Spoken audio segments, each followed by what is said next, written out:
during my state visit to Germany, one of the issues that I had asked them to lend us support in was in the development of our TVET schools and our TVET agenda, an agenda that I thought was very critical and important. And as a result of that, they agreed to put some money in Kenya to support us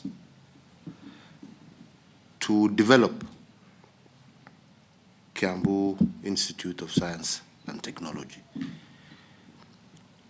However, as a result of that, and given the fact that this was government funding, there was a requirement, which is a standard requirement, that the land in which they are putting the money is owned by the government, because it would have been impossible for them to say that they are granting land to what, in their view, or money, was a private organization, though we know differently, but that is the way they interpreted it.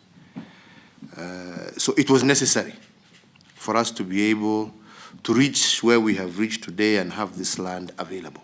I want to assure you that even us as government, we are very clear that our objective and our agenda, and even for this transfer, is for the development of that institute, is for the development of TVET learning and education in Kenya, right?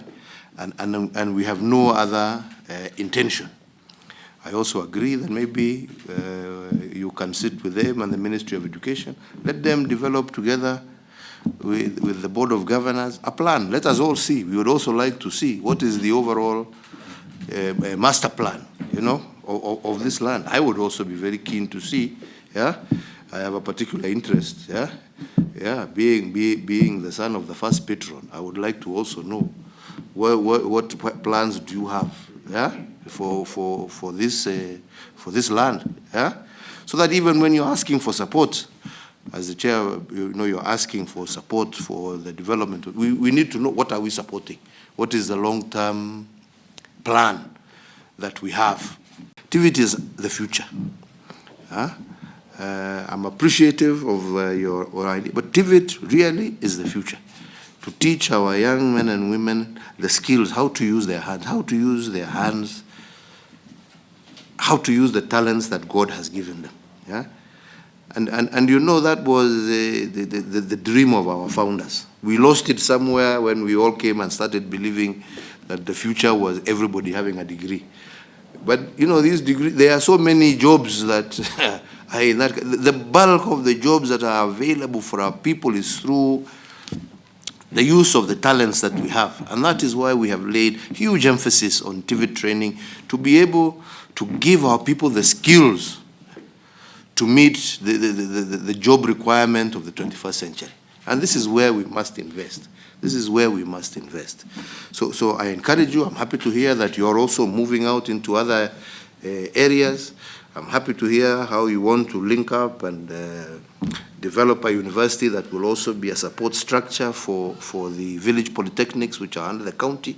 I'm happy, and I hope you're working closely together, and we are willing to support and work together with you in the development, you know, of that university. Yeah.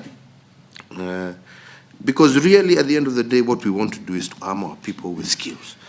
We are all after the same thing: the best for our children, the best to be able to prepare them, yeah, for what is going to be a very competitive future, yeah. And we cannot do that without giving them the necessary grounding and equip them with the necessary tools through education, yeah, so that they can actually be the best that they can be, and be, yeah, armed with, like I keep saying, the skills that will be required to find gainful employment as we move into the 21st century.